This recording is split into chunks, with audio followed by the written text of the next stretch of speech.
I've experienced, I think, like I said, great joy. I've experienced some unbelievable victories. And I've experienced crushing defeats in my career as a first-class cricketer.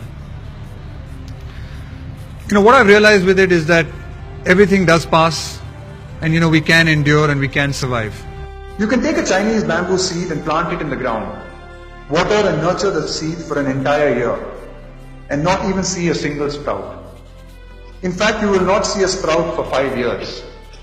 But suddenly, finally, a tiny shoot will spring from the ground. And over the next 6 weeks, the plant can grow as tall as 90 feet. It can grow as fast as 39 inches every 24 hours. You can literally watch the plant grow.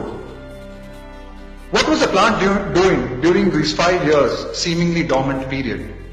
It was growing its roots. For 5 full years, it was preparing itself for rapid, massive growth. Without this root structure, the plant simply could not support itself for its future growth.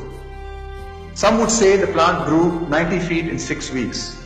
I would say it grew 90 feet in 5 years and 6 weeks. Everyone can be enthusiastic and motivated when he's doing well.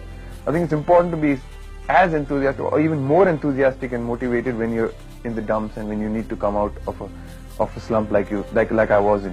I think you just got to dig deep somewhere and find the resources, find the strength, and just work much harder and just be in a position where people then have to pick you, and they have to recognize your ability. So failure is the real test of character. It is. I mean, undoubtedly it is. Whether urban or rural, boy or girl, wealthy or not, able-bodied or not, regardless of region, caste or religion, talent is agnostic and aspiration is free. My approach to cricket has been reasonably simple. It was about giving everything to the team, it was about playing with dignity, and it was about upholding the spirit of the game. I hope I have done some of that.